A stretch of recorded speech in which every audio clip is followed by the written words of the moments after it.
எந்த அடிப்படையில இந்த பரதேசி மகிழ்ச்சியா இருந்துருவான், சந்தோஷமா இருந்துருவான்னு நீங்க நினைக்கிறீங்க? என்னுடைய வருத்தமும் சந்தோஷம் வேணா உங்களுக்கு முன்னாடி வெளிக்காட்டாம வேணா நான் இருப்பேனே தவிர, வெளிக்காட்சி என்ன செய்ய? உங்கள்கிட்ட நான் வெளிக்காட்சி என்ன செய்ய? இப்போ அந்த வருத்தத்தை தெரிவிச்சுன்னு வச்சுக்கேன், ஏன் கண்ணிலையும் தண்ணி வடியும். நீங்க என்ன சொல்லுவீங்க? சாமியா அழுது கண்ணீர் வடிக்காரு, இவர் என்ன நம்மளை காப்பாத்த போறாரு சொல்லுவீங்களா? சொல்ல மாட்டீங்களா? சொல்லுவீங்கல்ல சாமி. அவரே இவ்வளவு வருத்தத்துல இப்படி இருக்காரு, நம்மளே எப்படி காப்பாத்து வரம்பீங்க? ஆனா அவர் என்ன நினைச்சு கண்ணீர் வடிக்காருங்கிறது நீங்க ஏத்துக்குருவீங்களா? இப்படியெல்லாம் ஒரு காலத்துல என் சாமியும் கண்ணீர் வடிச்ச காலம் உண்டு. இந்த மக்களை நினைச்சு எத்தனையோ தடவை நாங்க தனியா உட்காரும் போது அவ்வளவு வருத்தப்படுவார். அப்புறமா அவரே அப்படித்தாண்டா போ வந்துட்டோம், எப்படி எவ்வளவு காலம் வண்டி இழுக்க முடியுமோ இழுத்துட்டு போவோம், அப்படிதான் போவார். அதே நிலைதான் நானே நினைப்பேன். அப்பவே சாமி எதுக்கு இப்படி சொல்றாங்க? நீங்க நினைச்சது மாதிரிதான் நானும் ஒரு நேரம் நினைச்சிருக்கிறேன். அவர் பார்த்து எல்லாமே மாத்திரலாம்ல நானும் நினைச்சிருக்கிறேன். கேள்வி கூட கேட்டிருக்கேன் அவர்கிட்ட. அதுக்கான பதில் அவர் வெளிப்படுத்துவார்.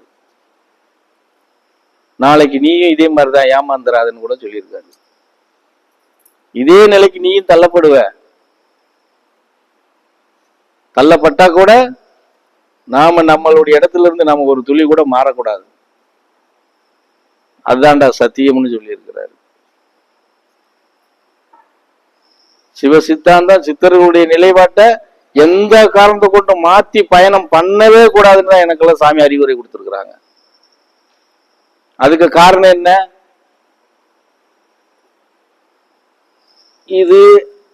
இதெல்லாம் எனக்கு சொத்து கிடையாது. என்னுடைய இலக்கு சொத்து வேற. நான் அதை நோக்கி பயணம் பண்றேன். புரிஞ்சதா? இப்ப நீங்க எல்லாம் சொல்றீங்கல்ல, என் வீடு, என் சொந்தம், என் ரத்தம், என் உறவு சொல்றீங்கல்ல, இதெல்லாம் நாங்க பொய்ன்னு சொல்றோம். இப்ப நான் சொன்னல என் சொத்து எங்க இருக்குன்னு, என் சொந்தம் எங்க இருக்குன்னு, அதை பிடிக்கிற இடத்துல நான் பயணம் பண்ணிட்டு இருக்கேன். இப்படி சொந்த ஊரும் உண்மையிலேயே நம்ம சொந்தக்காரன் எங்க இருக்கான் அவனை பிடிக்கிற பயணத்துல நான் இருக்கிறேன். இந்த பாலா போன பொய்யான இதுல நான் நின்று சந்தோஷப்படுறதுக்கு இல்ல. புரிஞ்சதா? அது நம்ம சொந்த வீடு, சொந்தக்காரங்க, சொந்தமெல்லாம் வேற இது அங்க இருக்காங்க. அவங்களோட சேரும் போதுதான் நம்ம சொந்த வீடு. புரிஞ்சதா நான் சொல்றது? அதே நோக்கி பயணம் பண்றேன் இந்த பரதேசி. புரிஞ்சுக்கோங்க. அதை விட்டு நீங்க உங்களை நீங்க அதை நோக்கி நீங்க பயணம் பண்ண முடியாது யாரும். அது சாத்தியம் இல்லாத விஷயம்.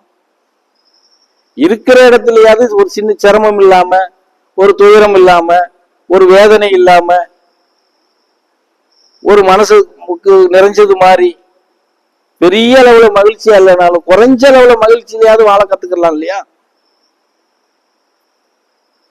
நீ ஒரு குறைஞ்ச அளவுல மகிழ்ச்சியை வாழ கத்துக்கிட்டேன்னா தானே உங்க வாரிசுங்கிறவங்களுக்கு ஓரளவுக்கு நல்ல முறையா வாழ கத்து கொடுப்ப. வாழ்க்கைங்கிறது அதுதானே. அப்ப இதெல்லாம் இல்லாம நீங்க எப்படி ஆமா நாங்க நிறைய இருக்கோம் சாமி, நாங்க சின்ன பிள்ளையில இருந்து கஷ்டப்பட்டோம், பெரிய பிள்ளை இதுல இருந்து நாங்க கஷ்டப்படுறோம், இன்னும் மோசமா இருக்கிறோம், இருந்துதான் ஆகணும்.